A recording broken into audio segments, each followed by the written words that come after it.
আসসালামু আলাইকুম। HSC 24 batch. তোমরা কয়েকদিন আগে ডিইউবি ইউনিট ভর্তি পরীক্ষা শেষ করলে।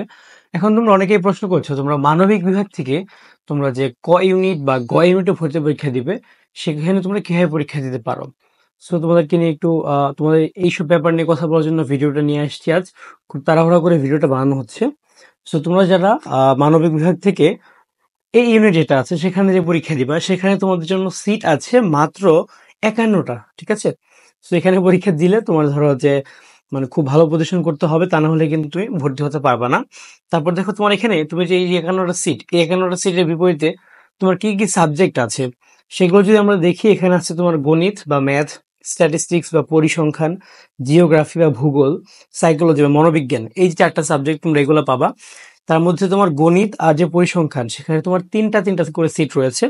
এবং সবচেয়ে মজার ব্যাপারটা হচ্ছে কি, যে গণিত আর এই যে তোমার স্ট্যাটিস্টিক্স, এগুলা পাওয়ার জন্য কিন্তু তোমার মানে গণিত আর স্ট্যাটিস্টিক্স অ্যান্সার করতে হবে।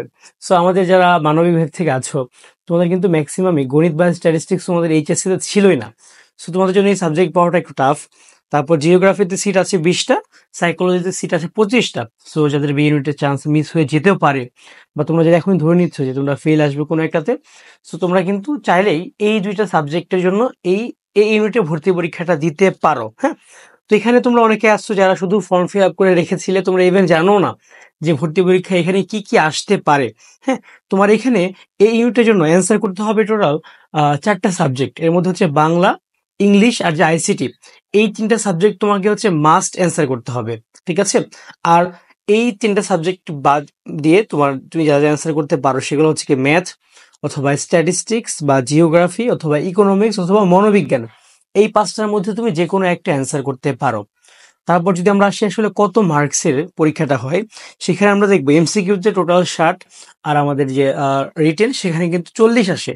এমসিকিউ 60-এর মধ্যে বাংলা 15, ইংরেজিতে 15, এবং আমাদের যে আইসিটি আছে সেখানেও 15। আর এইগুলা ব্যতীত আমরা যে 5টা সাবজেক্টের নাম বললাম, গণিত, পরিসংখ্যান, তারপর জিওগ্রাফি, ইকোনমিক্স, মনোবিজ্ঞান, এগুলোতেও কিন্তু আমাদের প্রত্যেকটা যে কোনো একটাতে 15 নাম্বার। সো টোটাল কত হলো? 60। আর আমাদের যদি রিটেনের কথা বলি, রিটেনে কিন্তু টোটাল 40 মার্কস থাকে। 40 কিভাবে? 4 × 10, চারটা সাবজেক্ট থেকে তুমি 10টা করে। আর এখন তুমি আমাকে প্রশ্ন করতে পারো যে রিটেন আসলে কোন ধরনের প্রশ্ন আসে। রিটেনে কিন্তু 2 থেকে 5 মার্কসের যে কোশ্চেন সমূহ আছে, এগুলো কিন্তু আসে আমাদের এই ইউনিটে মানবিক থেকে তুমি যদি ভর্তি পরীক্ষা দাও। এখানে দুইটা সাবজেক্টের জন্য কিছু কন্ডিশন আছে, যেমন মনোবিজ্ঞান। মনোবিজ্ঞানের জন্য কন্ডিশনগুলো হচ্ছে কি, যে গণিত, অর্থনীতি, পরিসংখ্যান, আহ গণিত, অর্থনীতি, তারপর হচ্ছে মনোবিজ্ঞান, পরিসংখ্যান, ভূগোল। এই সাবজেক্টগুলোতে তুমি এমসিকিউতে যে কোনো একটাতে মানে 10 পেতে হবে। 10 বা এমসিকিউ প্লাস সিকিউ দুইটা মিলিয়ে হচ্ছে তোমাকে আসলে 10 পেতে হবে। তাহলে তুমি কি করতে পারবা? এগুলো মনোবিজ্ঞানটা পাবা। খুবই সিম্পল একটা, মানে কি বলবো, মানে খুবই সিম্পল একটা শর্ত। তারপর তুমি যদি ভূগোল, এই সাবজেক্টটা পাওয়ার জন্য তোমার ইংলিশ, ভূগোল বা মনোবিজ্ঞান, এইগুলোতে তোমার কি করতে হবে? তোমার ওই একই ওই 10 পেতে হবে। রিটেন আর এমসিকিউ মিলিয়ে খুবই সিম্পল একটা শর্ত। এটা নিয়ে আসলে মানে ফিল আপ না করার মতো কিছু নাই। সো এই যে একটা জিনিস এখন দেখো, যে এই যে আমাদের মনোবিজ্ঞান বা ভূগোল, এই সাবজেক্টগুলোর জন্য তুমি মানে এখন কোনটা অ্যান্সার করবা? এই যে 5টার নাম বললাম, গণিত, পরিসংখ্যান, মনোবিজ্ঞান, এই অর্থনীতি। হ্যাঁ, সো তোমাদের একটা ইজি সলিউশন হচ্ছে কি অর্থনীতিটা অ্যান্সার করা, কারণ ম্যাক্সিমামেরই কি অর্থনীতিটা আছে। তুমি এখন যদি অর্থনীতিটা অ্যান্সার করো না, তাহলে তোমার কিন্তু মানে ক্রাইটেরিয়া ফিল আপ হয়ে যাবে। ওকে, তারপর আসলে অনেকে জিজ্ঞাসা করো যে ভাইয়া পাস মার্ক কত? আমরা যদি দেখি যে এই ক্ষেত্রে তোমার সায়েন্স থেকে যদি আমরা যখন এই ইউনিটে ভর্তি পরীক্ষা দিই, সরি মানবিক থেকে, তোমাদের পাস মার্ক হচ্ছে কি এমসিকিউতে টোটাল 24 পেতে হবে। আর রিটেনে কি কত? 12 পেতে হবে।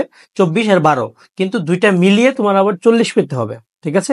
আর এমসিকিউতে মিনিমাম 24, রিটেনে মিনিমাম 12, আর দুইটা মিলিয়ে তোমার 40 পেলে তুমি হচ্ছে পাস করবা। তারপর দেখো যে আসলে সময়টা কতক্ষণ। মানে এইখানে তোমার আমাদের ডিইউবির মতোই সময়, এমসিকিউর জন্য 45 মিনিট, রিটেনের জন্য 45 মিনিট। ঠিক আছে? এটা হচ্ছে আমাদের ডিইউ ইউনিটের কথা যদি আমরা বলি একটু, মানবিক থেকে যারা ভর্তি পরীক্ষা দিবা। সো তোমাদের অনেকেরই আসলে এই বেসিক ব্যাপারগুলো ক্লিয়ার ছিল না মানে সেই সময় এসেও। সো অনেকেই বলেছিল তোমাদের জন্য ভিডিওটা বানানো, তো বেসিক জিনিসপত্র নিয়ে। তারপরে আসলে অনেকে এখন জিজ্ঞাসা করবে আসলে কি পড়বো, মানে আসলে কোন ধরনের জিনিস পড়বো, এই কয়েকটা দিন কিভাবে প্রস্তুতি নিতে পারি। দেখো, বাংলা ইংরেজি যে প্রস্তুতিটা তুমি ডিইউবির যে প্রস্তুতি নিয়েছো, সেম প্রস্তুতি তোমার এই মানে রিলেটেড যত এক্সাম দিবা মোটামুটি সেমই প্রস্তুতি। সো তুমি একটু সেই জিনিসগুলো আবার একটু রিভিশন দাও। আমার মতে এখন বাংলা ইংলিশ না পড়ে তুমি আইসিটিটা পড়তে পারো আর ইকোনমিক্সটা পড়তে পারো। তোমরা ম্যাক্সিমামই তোমরা ইকোনমিক্স পড়ো। আর তোমাদের যাদের ইকোনমিক্স নাই, যাদের মনোবিজ্ঞান আছে তারা মনোবিজ্ঞান পড়তে পারো, আর যাদের হচ্ছে তোমাদের ভূগোল আছে সেটা একটু পড়তে পারো। এইভাবে তুমি প্রস্তুতিটা নাও। ইকোনমিক্স কি পড়বা, প্রত্যেকটা চ্যাপ্টার থেকে তুমি হচ্ছে যে আহ, যে শর্ট কোশ্চেন গুলা বোর্ড পরীক্ষায় এসেছে, ঠিক আছে, একটা 1 নম্বরের কোশ্চেন যেমন হচ্ছে অর্থনীতি জনককে, বাজার অর্থনীতি, এই টাইপ জিনিসপত্র, হ্যাঁ, মানে খুবই মানে বেসিক 1 নম্বরের কোশ্চেনগুলো সেটা এমসিকিউর জন্য পড়তে পারো। আবার রিটেনের ক্ষেত্রে কিন্তু 2 থেকে 5 মার্কের যে কোশ্চেনগুলো আসে সেক্ষেত্রে তুমি খুবই বেসিক কোশ্চেনগুলো চ্যাপ্টার ওয়াইজ ধরে ধরে একটু পড়ো। আইসিটি ক্ষেত্রে কি বেসিক যে সি প্রোগ্রামিং আছে, তারপর কোডিং, হ্যাঁ, এই প্রত্যেকটা চ্যাপ্টার ধরো। চ্যাপ্টার ধরে ধরে তুমি যে শর্ট কোশ্চেনগুলো আছে, 2 থেকে 5 মার্কসের কোশ্চেনগুলো আছে, এগুলো একটু পড়ে ফেলো। তাইলে হচ্ছে কি মানবিক থেকে তুমি ডিইউ এই ইউনিটে ভালো একটা রেজাল্ট করতে পারবা। ঠিক আছে, এখানে এত ভয় পাওয়ার কিছু নেই।